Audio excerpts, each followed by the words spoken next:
나무들 대부분이 위로 자란 것은 그렇게 크지 않지만 나무를 지탱하기 위해서 같은 크기의 나무들보다 훨씬 더 뿌리가 깊고 넓게 뻗어 있다고 합니다. 중국 극동지방에서 자라는 모죽이라고도 불리는 이 모소대나무의 이야기도 유명합니다.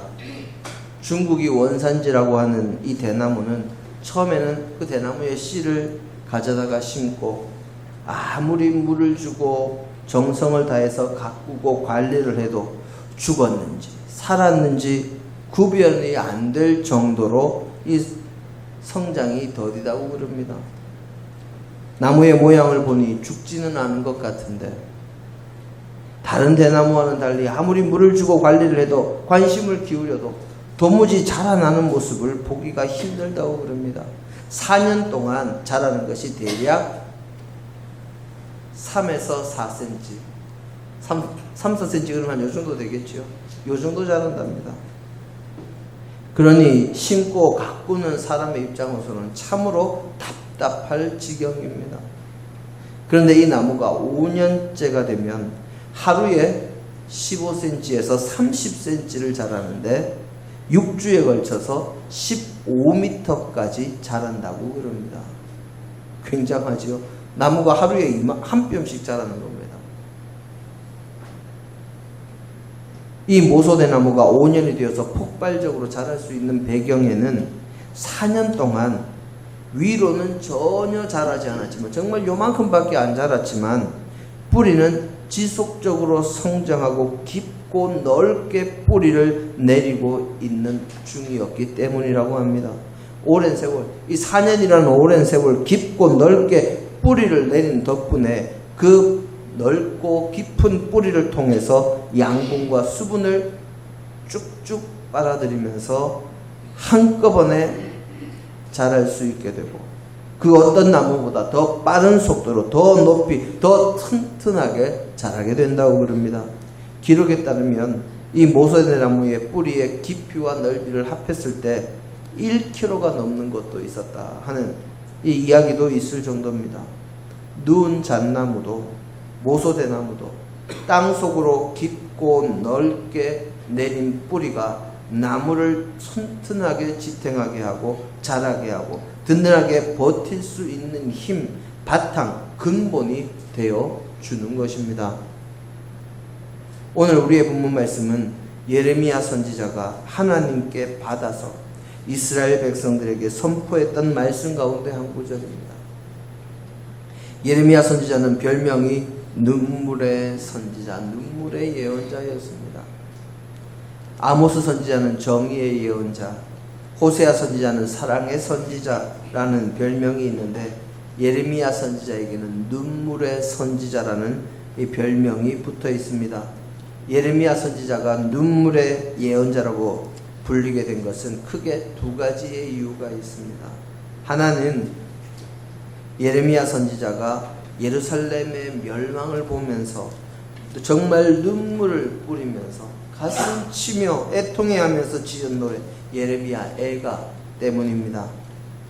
그는 하나님의 도성이었던 하나님의 성전이 있던 예루살렘이 이방민족, 이방의 우상을 숭배하는 이들의 군합발에 짓밟히고 예루살렘 성전의 모든 영광과 보물들과 제기들까지 다 빼앗기는 이 모습을 보고 슬퍼하는 마음이 가득 차서 눈물을 뿌리며 예루살렘을 향한 애도와 슬픔의 노래를 지어서 불렀습니다. 그래서 눈물의 예언자라는 별명이 붙은 부분이 있지요. 또 다른 이유는 예레미야 선지자의 예언 활동과 관계된 것입니다. 예레미야 선지자의 이름 예레미야라는 뜻은 여호와께서 높이셨다 하는 뜻을 가지고 있습니다. 그런데 예레미야가 하나님의 사자로 쓰임을 받음으로 높이 들린 것만은 사실이지만 그의 예언 활동 기간 동안에는 그는 높이 들리기는커녕 언제나 바닥으로 끌어내려지던 사람이었습니다. 예레미야가 활동하던 시기는 이미 북이스라엘은 아수르에 멸망했고 남유다만 남은 유대의 이 말기 시대였습니다.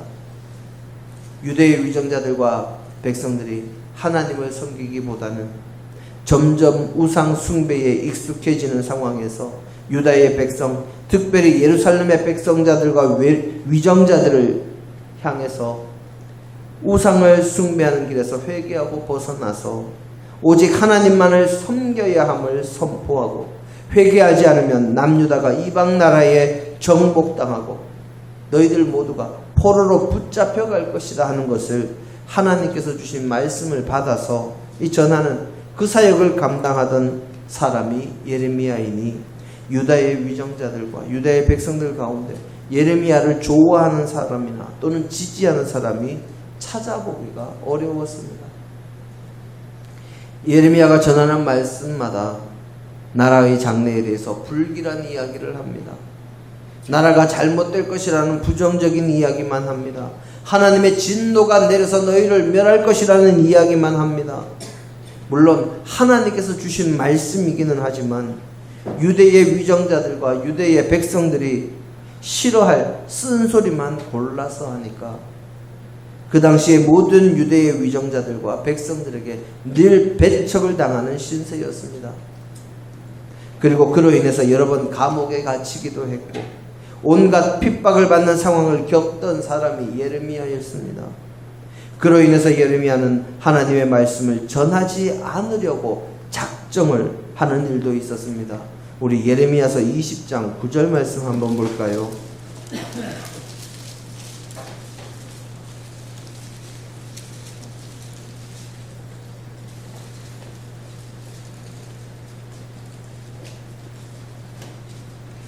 예레미야서 20장 9절 함께 한 목소리로 봉독하십니다.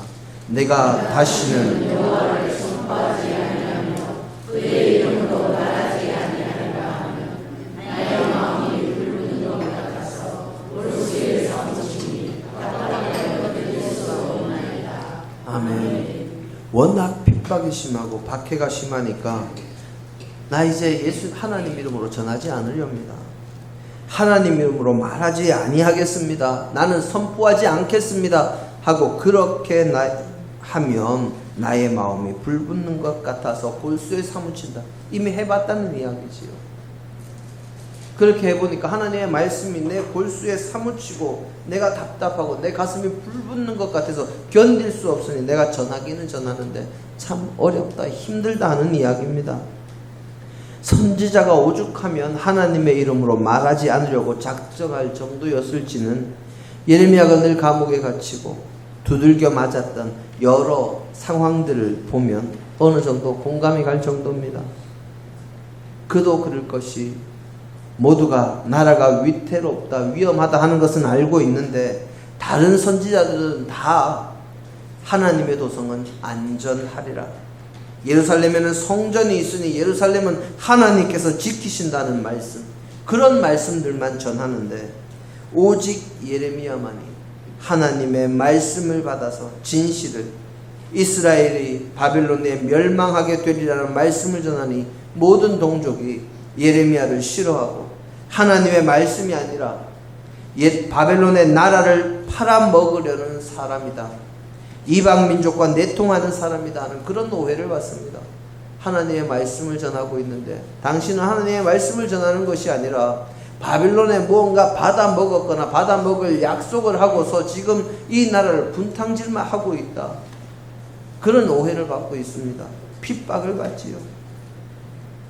그렇게 동족에게 이방 민족의 스파이나 매국노 취급을 받으면서도 예레미야는 하나님의 말씀을 전하지 않을 수 없어서 하나님의 말씀을 전하며 고난을 당하니 그에게 눈물의 예언자라는 이 별명이 붙은 것입니다. 오늘 우리의 본문에서 예레미야는 여전히 유다의 멸망과 유다가 받을 형벌에 대해서 유다의 백성들을 향해서 이 선포하고 있었습니다. 하나님 앞에 지은 유다의 죄악이 얼마나 크고 깊은지, 하나님께서 유다의 죄악을 금강석 끝을 가진 철필로 유다인들의 마음판과 제단의 뿔에 새겼다고 그 앞절에 보면 기록을 하고 있습니다. 금강석이 뭔지 아십니까? 다이아몬드를 뜻합니다. 다이아몬드로 끝을 만들어 놓은 철필, 단단하고 끝이 뾰족하고 아주 무언가를 새기거나 글을 쓰기에는 아주 적합한, 단단한 것에 글을 쓰기에 아주 좋은, 그것을 가지고 어디에다 새긴다고요? 제단 뿔에다가. 그리고 어디에요? 유대 백성들의 마음판에다가. 도저히 지워질 수 없는 것을 아주 단단하게 새긴다는 말씀이지요. 철필인데 그 끝이 금강석이라고. 정말 날카롭고 한번 새겨지면 지우기가 어려운 필기구임을 강조하는 표현이요. 이미 멸망한 이스라엘의 죄악보다 유다의 죄악이 더욱 깊게, 더욱 선명하게 하나님 앞에, 그리고 유다 백성들의 마음판에 새겨짐을 예레미야는 선포하면서 회개할 것을 촉구합니다. 그렇게 유다 백성의 죄악에 대해서, 그들이 장차 받을 여러 가지 형벌에 대해서 언급하던 예레미야가 갑자기 어조를 바꾸어서 이야기하기 시작합니다. 그것은 하나님 앞에서 패역하고 하나님의 뜻에 늘 거역하고 잘못된 길을 가기에 열심인 유다 백성들은 하나님께서 이미 예비하신 형벌과 재앙을 피하기 어렵지만 오직 하나님만을 의지하고 하나님만을 믿으며 오직 하나님을 신뢰하는 사람에게는 하나님께서 복을 주실 것임을 선포하고 있는 것입니다. 오직 하나님만을 의지하고 복을 받을 자는 바로 오늘 우리의 본문에 기록된 사람입니다. 우리의 본문 예레미야서 17장 8절 말씀 다시 한번 보겠습니다.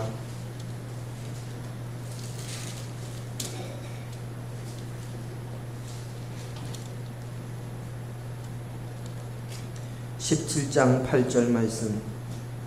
그는 물가에 심어진 나무가 그 뿌리를 강변에 뻗치고 더위가 올지라도 두려워하지 아니하며 그 입이 청정하여 가무는 해에도 걱정이 없고 결실이 그치지 아니함 같으리라. 아멘. 그 바로 앞절에 이렇게 기록되어 있지요. 그러나 무릇 여호와를 의지하며 여호와를 의뢰하는 사람은 복을 받을 것이라. 그는 물가에. 그러니까 그 앞에는 17장 1절에는 유다의 죄는 금강석 철필, 금강석 끝을 가진 철필로 죄악을 기록하고 재앙을 받을 것이지만 하나님을 믿고 의지하는 사람은 물가에 심어진 나무와 같을 것이다. 그렇게 이야기하는 것입니다. 물가에 심어진 나무가 그 뿌리를 어디를 향해서 뻗겠습니까? 강 쪽으로 뻗겠지요.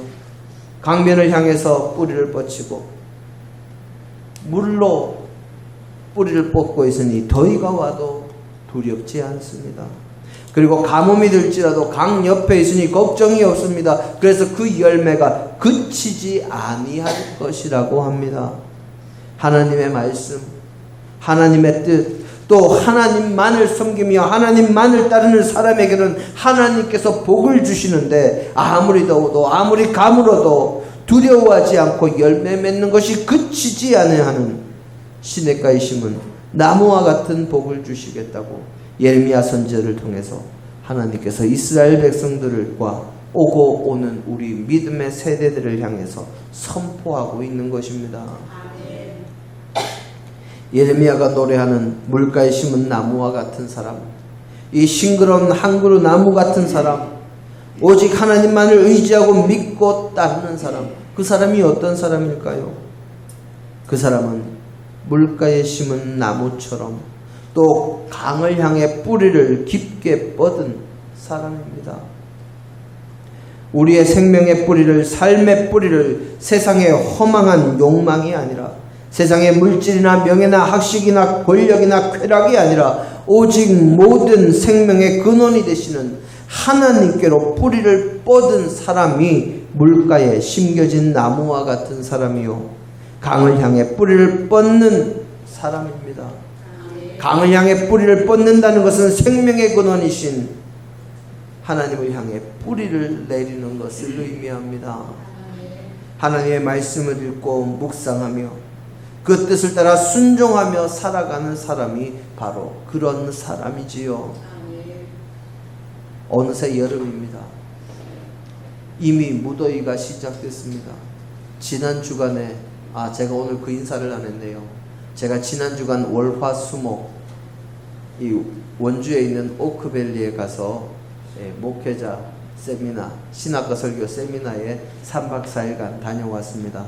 무사히 잘 다녀올 수 있었던 것은 모두가 다 우리 성도님들의 기도 덕분이요, 하나님의 인도하신 덕분입니다. 시간을 내어주시고 기도해 주신 우리 하성교회 모든 교우들에게 감사 인사를 드립니다.